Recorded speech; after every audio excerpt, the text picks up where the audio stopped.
नमस्कार। माँ भारती चैनल पर आप सबका स्वागत है। आप सभी को गणतंत्र दिवस के बारे में पता होगा, तो आज मैं जो निबंध लाई हूँ उसका शीर्षक है गणतंत्र दिवस। महाप्रलय की प्रतिध्वनियों में भी जो जनता सोती है, यह 26 जनवरी आज उनको दे रही चुनौती है। नहीं जगे तो नहीं जगे ये किस्मत पर रोने वाले, नहीं जगे तो नहीं जगे घर फूंक हवन करने वाले। जिन बेशर्मों पर शर्मिंदा शर्म स्वयं भी होती है, यह 26 जनवरी आज उनको दे रही चुनौती है। डॉक्टर शिवमंगल सिंह सुमन।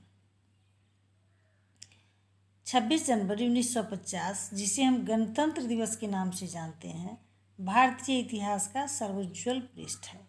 आज के दिन शताब्दियों की दास्ता की श्रृंखला पूरी तरह टूटी थी और पराधीनता की पिशाचिन पूतना का वध हुआ था। आज के दिन ही हमारा देश संपूर्ण प्रभुत्व संपन्न गणतंत्र घोषित हुआ था। आज के ही दिन हमारा अपना संविधान लागू हुआ था। आज के ही दिन राजतंत्र की सिराजा बिखरा था और प्रजातंत्र का पौधा लहराया था। आज के ही दिन मानव के मध्य की दुर्भेद्य दीवार ध्वस्त हुई थी और समान अधिकार पाकर सीना तान कर हम कह उठे थे, मेरा देश, देश का मैं, देश मेरा जीवन प्राण, मेरा सम्मान मेरे देश की बड़ाई में। गिरधर शर्मा। गणतंत्र दिवस क्या आता है, स्मृतियों का सैलाब उमड़ पड़ता है। हमारे स्वातंत्र्य संग्राम का इतिहास स्मृति के वातायन से झांकने लगता है। कभी यह 26 जनवरी प्रतिज्ञा दिवस के रूप में मनाई जाती थी। 1929 ईस्वी को लाहौर के रावी तट पर कांग्रेस का एक अधिवेशन हुआ था। इस अधिवेशन में पंडित जवाहरलाल नेहरू के नेतृत्व में देशभक्तों ने सौगंध खाई थी कि जब तक अपने देश को विदेशी शासन के जुए से मुक्त कर पूर्ण स्वराज्य नहीं लेंगे, तब तक हम चैन की सांस नहीं लेंगे। महात्मा गांधी, सुभाष चंद्र बोस, राजेंद्र बाबू जैसे अनेक बलिदानी नेता तथा हजारों स्वाधीनता की दीवाने सर से कफन बांधे जान हथेली पर लिए अंग्रेजों से जूझते रहे और अंत में मंगल प्रभात 15 अगस्त 1947 को आया, जब अंग्रेजों ने अपना बोरिया बिस्तर गोल किया और भागे साथ समुंदर पार। 15 अगस्त को हमें औपनिवेशिक स्वराज्य मिला था, किंतु 26 जनवरी 1950 को पूरी स्वतंत्रता मिली। रावी तट का प्रण अक्षरशः पूरा हुआ। तब से भारतवर्ष एक धर्मनिरपेक्ष लोक कल्याणकारी राज्य घोषित हुआ। अब प्रत्येक भारतवासी को समान अवसर प्राप्त है। यहाँ धर्म, जाति अथवा लिंग के आधार पर अब कोई भेदभाव नहीं बरता जाता। अतः 26 जनवरी हमारा सबसे महत्वपूर्ण राष्ट्रीय पर्व है। यह हमारी स्वतंत्रता की अविस्मरणीय स्वर्णिम वर्षगांठ है।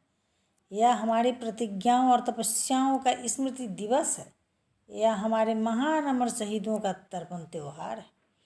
यह किसी जाति, वर्ग, वर्ण या संप्रदाय का पर्व नहीं है।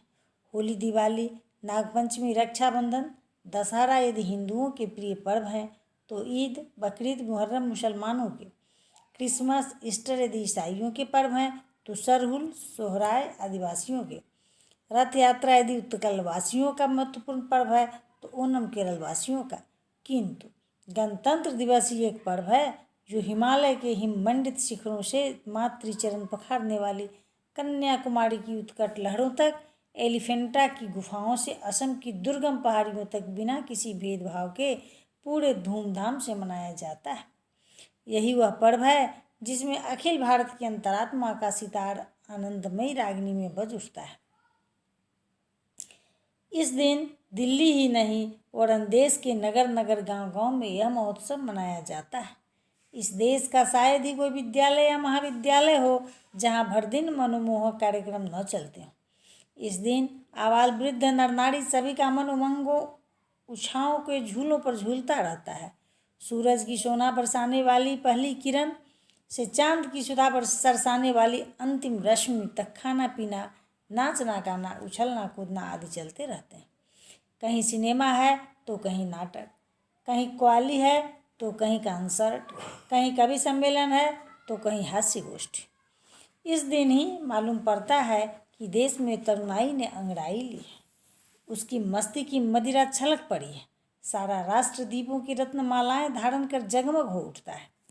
हमें नहीं भूलना चाहिए कि 26 जनवरी गणतंत्र दिवस है। गणतंत्र अर्थात प्रजातंत्र का अर्थ है जनता के लिए, जनता द्वारा, जनता का शासन। Democracy means government of the people, by the people and for the people, जैसा कि अब्राहम लिंकन ने कहा था। महात्मा गांधी ने गणतंत्र का अर्थ बताया है जिसमें निम्न से निम्न और उच्च से उच्च व्यक्ति को आगे बढ़ने का समान अवसर मिलता है। हम सभी भारतवासी अपने हृदय पर हाथ रखकर सोचें कि राष्ट्रपिता गांधी की धारणा के निकष पर हमारा गणतंत्र खड़ा उतर रहा है या नहीं। स्वतंत्रता हमारा केवल जन्मसिद्ध नहीं वरन कर्मसिद्ध अधिकार भी है। सुरेंद्रनाथ बनर्जी ने ठीक ही कहा था कि स्वतंत्रता की विजयनाद एक दिन में नहीं प्राप्त किए जाते।